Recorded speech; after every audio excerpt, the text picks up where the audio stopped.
मैं इसलिए धन्यवाद करता हूं कि उन्होंने उत्तर प्रदेश की युवा शक्ति पे भरोसा किया है। उत्तर प्रदेश की युवा शक्ति में वो सामर्थ्य है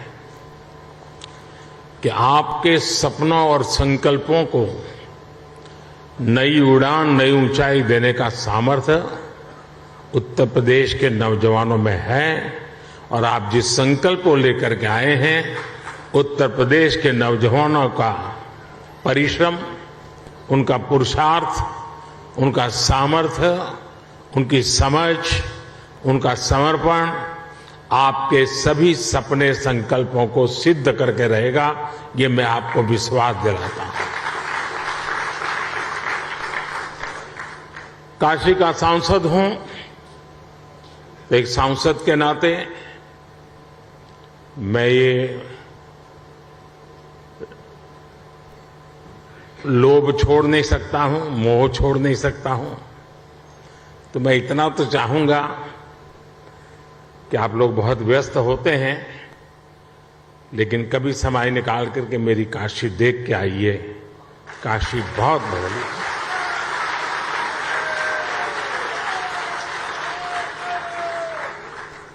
काशी बहुत बदल गई है।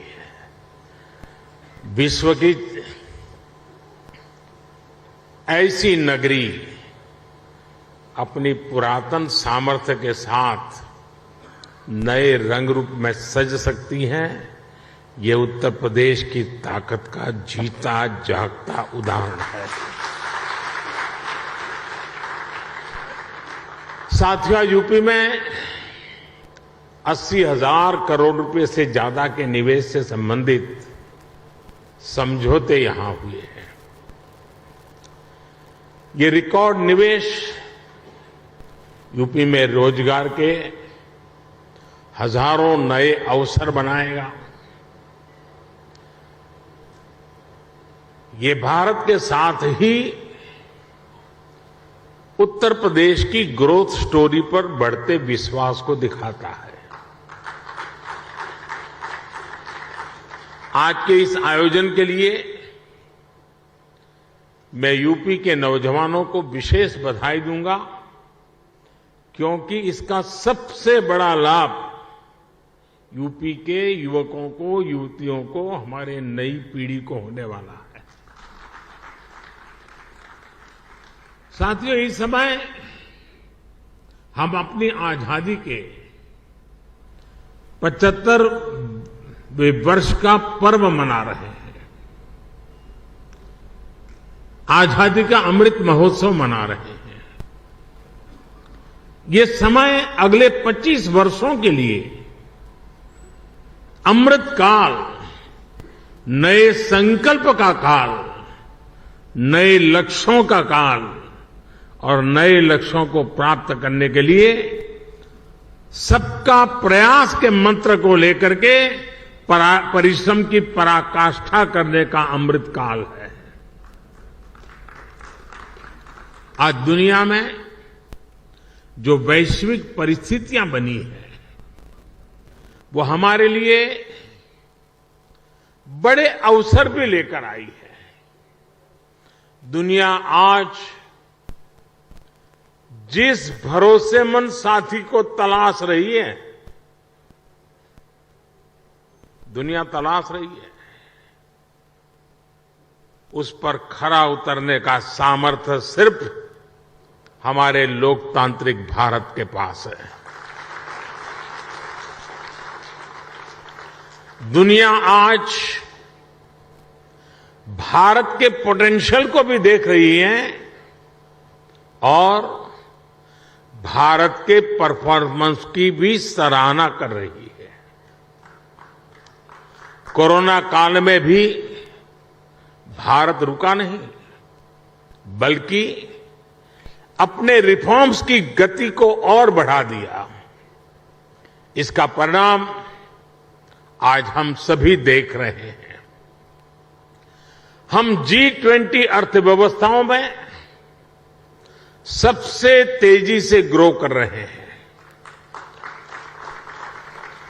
आज भारत ग्लोबल रिटेल इंडेक्स में दूसरे नंबर पे है। भारत दुनिया का तीसरा सबसे बड़ा एनर्जी कंज्यूमर देश है।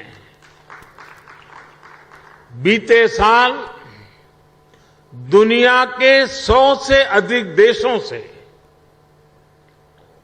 $84 बिलियन का रिकॉर्ड एफडीआई आया है।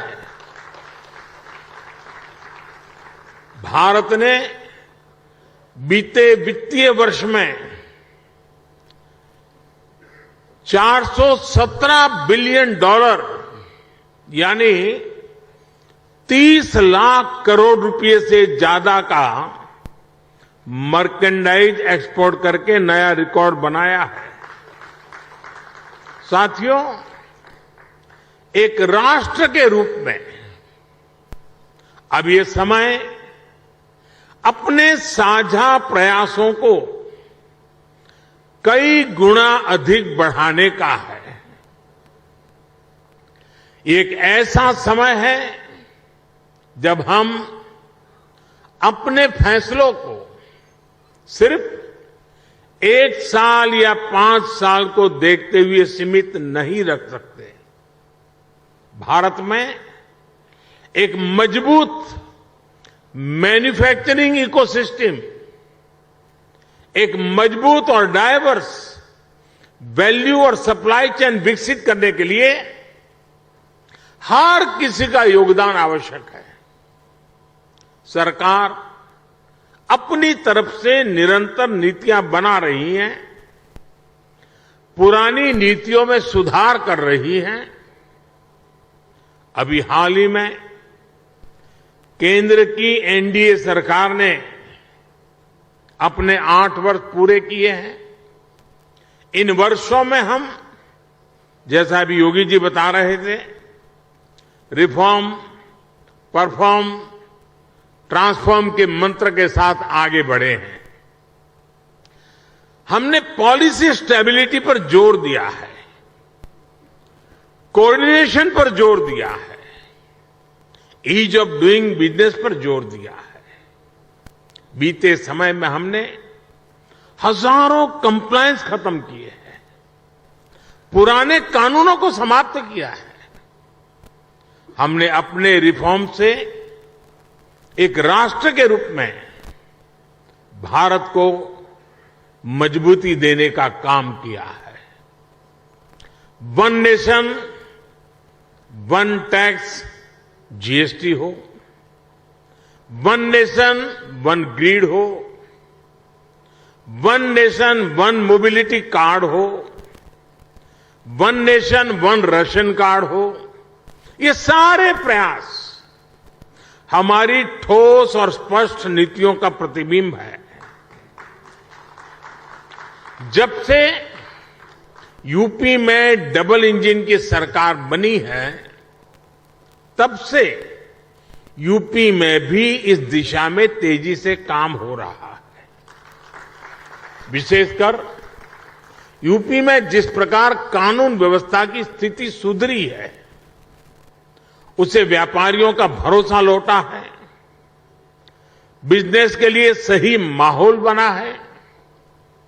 बीते वर्षों में यहां की प्रशासनिक क्षमता और गवर्नेंस में भी सुधार आया है। इसलिए आज जनता का विश्वास योगी जी की सरकार पर है और जैसे उद्योग जगत के साथी अपने अनुभव के आधार पर अभी उत्तर प्रदेश की सराहना कर रहे थे, मैं सांसद के नाते अपने अनुभव बताता हूं।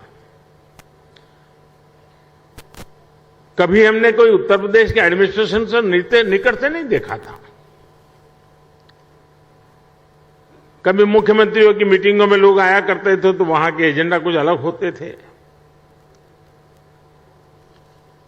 लेकिन एक सांसद के रूप में जब मैं यहां काम करने लगा तो मेरा विश्वास अनेक गुना बढ़ गया कि उत्तर प्रदेश का ब्यूरोक्रेसी, उत्तर प्रदेश के एडमिनिस्ट्रेशन में वो ताकत है जो देश उनके पास चाहता है। जो बात उद्योग जगत के लोग कह रहे थे, एक सांसद के नाते मैंने स्वयं ने इस सामर्थ्य को अनुभव किया है और इसलिए मैं यहां सरकार के सभी ब्यूरोक्रेट्स, सरकार के छोटे मोटे हर व्यक्ति को ये जो मिजाज उनका बना, इसके लिए बधाई देता हूं, उनका अभिनंदन करता हूं। साथियों, आज यूपी की जनता ने 37 साल बाद किसी सरकार को फिर से सत्ता में वापस लाकर अपनी सेवा की जिम्मेदारी सौंपी है। साथियों, उत्तर प्रदेश में भारत की 5वें-6ठे हिस्से की आबादी रहती है, यानी यूपी के एक व्यक्ति की बेहतरी भारत के हर 6ठे व्यक्ति की बेहतरी होगा। मेरा विश्वास है कि यूपी ही है जो 21वीं सदी में भारत की ग्रोथ स्टोरी को मोमेंटम देगा। और इसी 10 वर्ष को आप देख लीजिए, एक उत्तर प्रदेश हिंदुस्तान का बहुत बड़ा ड्राइविंग फोर्स बनने वाला है जी। ये 10 वर्ष आपको दिखाई देगा, जहां परिश्रम की पराकाष्ठा करने वाले लोग हों, जिस प्रदेश में देश की कुल आबादी का 16% से अधिक कंज्यूमर बेस हो, जहां 5 लाख से अधिक आबादी वाले 1 दर्जन से ज्यादा शहर हो, जहां हर जिले का अपना कोई न कोई खास प्रोडक्ट हो, जहां इतनी बड़ी संख्या में एमएसएमईज हो, लघु उद्योग हो, जहां अलग अलग मौसमों में अलग अलग कृषि उत्पादों, अनाज, फल, सब्जियों की बहार हो, जिस प्रदेश को गंगा, यमुना, सरयू समेत अनेक नदियों का आशीर्वाद प्राप्त हो, ऐसे यूपी को तेज विकास से भला कौन रोक सकता है। साथियों, अभी इस बजट में ही हमने गंगा के दोनों किनारों पर, भारत सरकार के बजट की बात कर रहा हूं, 5-5 किलोमीटर के दायरे में केमिकल फ्री नेचुरल फार्मिंग का कॉरिडोर बनाने की घोषणा की है। डिफेंस कॉरिडोर की चर्चा तो होती है, लेकिन इस कॉरिडोर की कोई चर्चा नहीं करता है।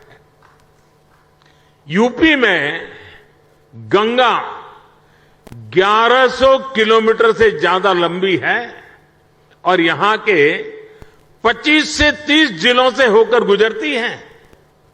आप कल्पना कर सकते हैं कि नेचुरल फार्मिंग की कितनी बड़ी संभावना यूपी में बनने जा रही है।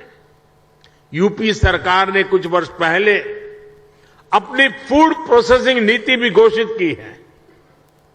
मैं समझता हूं कॉरपोरेट वर्ल्ड के लिए, और यहां जो उद्योग जगत के लोग हैं उनसे मैं आग्रहपूर्वक इस विषय पर कहना चाहता हूं, कॉरपोरेट वर्ल्ड के लिए इस समय एग्रीकल्चर में इन्वेस्टमेंट की एक गोल्डन अपॉर्चुनिटी है। साथियों, तेज विकास के लिए हमारी डबल इंजन की सरकार इंफ्रास्ट्रक्चर, इन्वेस्टमेंट और मैन्युफैक्चरिंग तीनों पर एक साथ काम कर रही है। इस साल के बजट में 7.5 लाख करोड़ रुपए के अभूतपूर्व कैपिटल एक्सपेंडिचर का एलोकेशन इसी दिशा में उठाया गया कदम है। मैन्युफैक्चरिंग को बढ़ावा देने के लिए हमने पीएलआई स्कीम्स घोषित की हैं, जिनका लाभ आपको यहां यूपी में भी मिलेगा। यूपी में बन रहा डिफेंस कॉरिडोर भी आपके लिए बेहतरीन संभावनाएं लेकर आ रहा है। भारत में आज डिफेंस मैन्युफैक्चरिंग पर जितना जोर दिया जा रहा है उतना पहले कभी नहीं दिया गया। आत्मनिर्भर भारत अभियान के तहत हमने बड़ी हिम्मत के साथ फैसला किया है। हमने 300 चीजें ऐसी आइडेंटिफाई की हैं और हमने निर्णय किया है कि ये 300 चीजें अब विदेश से नहीं आएगी। यानी मिलिट्री इक्विपमेंट से जुड़ी हुई ये 300 चीजें हैं। मतलब डिफेंस के क्षेत्र में जो मैन्युफैक्चरिंग में आना चाहते हैं उनके लिए इन 300 प्रोडक्ट के लिए तो मार्केट, एश्योर्ड मार्केट अवेलेबल है। इसका भी आपको बहुत ज्यादा लाभ मिलेगा। साथियों, हम मैन्युफैक्चरिंग और ट्रांसपोर्ट जैसे पारंपरिक बिजनेस की डिमांड को पूरा करने के लिए फिजिकल इंफ्रास्ट्रक्चर को आधुनिक बना रहे हैं।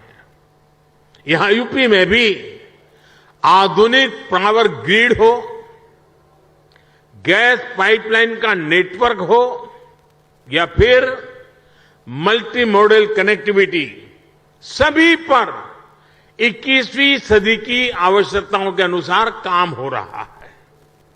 आज यूपी में जितने किलोमीटर एक्सप्रेसवे पर काम हो रहा है वो अपने आप में एक रिकॉर्ड है। आधुनिक एक्सप्रेसवे का सशक्त नेटवर्क उत्तर प्रदेश के सभी इकोनॉमिक जोन्स को आपस में कनेक्ट करने वाला है। जल्द ही यूपी की पहचान आधुनिक रेलवे इंफ्रास्ट्रक्चर के संगम के रूप में भी होने वाली है। ईस्टर्न और वेस्टर्न डेडिकेटेड फ्रेट कॉरिडोर यही यूपी में आपस में एक दूसरे से जुड़ने वाले हैं। जेवर समेत यूपी के 5 इंटरनेशनल एयरपोर्ट यहां की इंटरनेशनल कनेक्टिविटी को और मजबूत करने वाले हैं। ग्रेटर नोएडा का क्षेत्र हो या फिर वाराणसी, यहां 2 multi modal logistic transport hub का निर्माण भी हो रहा है। इंडस्ट्रियल स्ट्रेटेजी के हिसाब से, लॉजिस्टिक के हिसाब से यूपी देश के सबसे आधुनिक इंफ्रास्ट्रक्चर वाले राज्यों में शामिल हो रहा है।